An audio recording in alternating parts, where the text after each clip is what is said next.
Have you ever heard the saying, the grass is greener on the other side? Well, what if I told you there was a time in history when the grass, the land itself, was deadly and the other side was the sea? That's right. The open ocean, with all its storms and sharks, was actually the safer choice. This isn't some legend or tall tale. There was a point in history where stepping on solid ground could mean sickness, invasion, starvation, or all three. Meanwhile, the water offered food, freedom, and a way to escape. But how could the vast, dangerous sea be the better option? And what made life on land so unbearable? Let's dive into this fascinating story here on the Truth Files. Why was life on land so dangerous?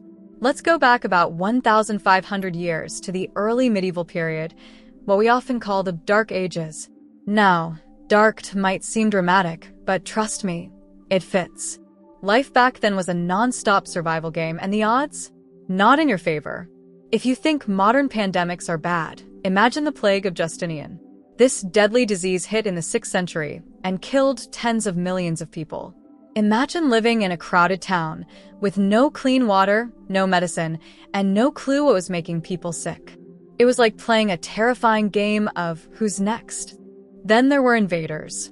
With the Roman Empire gone, Europe was like a giant unguarded treasure chest. Groups like the Vikings, Huns, and Goths took full advantage. They'd raid villages, burn cities, and leave destruction in their wake. If you lived in a small village, you could wake up to find your home in flames, or worse. And if disease and invaders weren't enough, nature had its own plans. In 536 AD, a massive volcanic eruption threw so much ash into the sky that the sun dimmed for months. Crops failed, people starved, and the whole world seemed to be falling apart. Life on land? It was chaos. It felt like danger was waiting around every corner. Why was the water safer? Now, let's talk about the sea. At first glance, the ocean seems way worse. No maps, no modern ships, and let's not even talk about sharks. So, why did people turn to the water? Mobility was key. On land, danger could trap you. A raiding army could block your path, or disease could spread through your town before you even knew it was there. But the ocean? That was freedom. You could sail away from danger, find new places to settle, and start fresh. The sea also offered resources. While crops on land failed during famines, the ocean provided fish, a steady, reliable food source. For coastal communities, the water was like a lifeline. And then there was space. Cities were packed and unsanitary, which made them perfect for spreading diseases. The sea, on the other hand, gave you distance. You could escape the crowded chaos and find safety on an island or a boat. It wasn't that the ocean was without risks, but it gave people something the land couldn't: control. On the sea, you had choices. So how did the sea become a lifeline? To really understand this, let's look at some examples.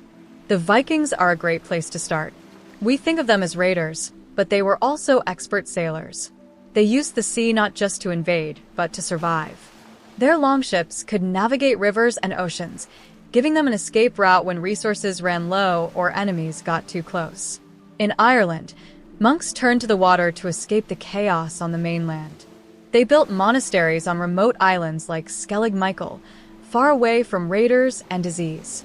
These monks preserved priceless knowledge, books, science, history, while the rest of Europe burned.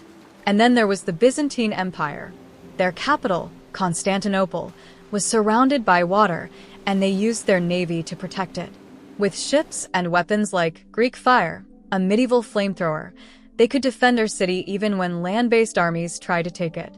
In all these cases, the water wasn't just a way to survive, it became a strategy for thriving.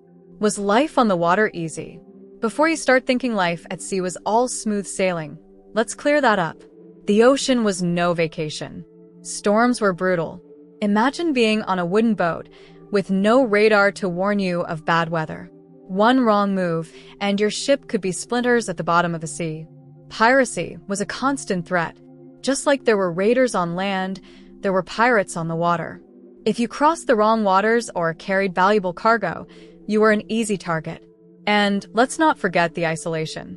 Being out on the open sea meant no neighbors to call for help if something went wrong. If you ran out of food or your boat started sinking, that was it.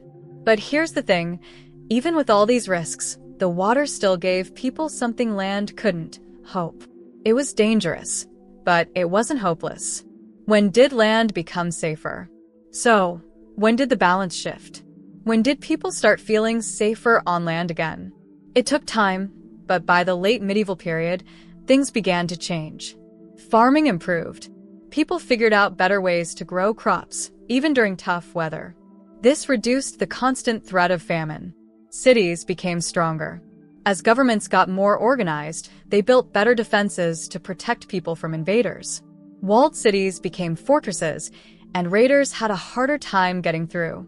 Health improved slowly. People didn't know about germs yet, but they started keeping water sources cleaner and managing waste better. This helped reduce the spread of disease in towns and cities. By the time these changes took root, life on land became more stable.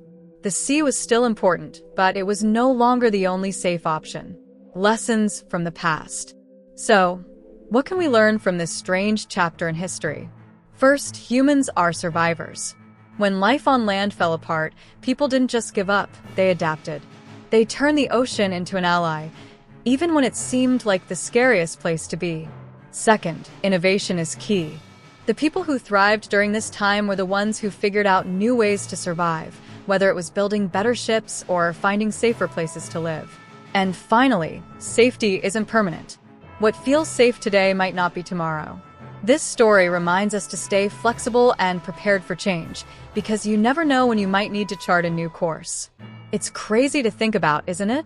A time when the ground beneath your feet wasn't the safe place you thought it would be. But here's a question. If you lived back then, would you have set sail for the unknown, hoping for safety? Or would you have stayed on land, facing the chaos head-on? Let us know in the comments. And if you enjoyed this dive into history, make sure to like, subscribe, and hit the bell so you don't miss the next story here on the Truth Files.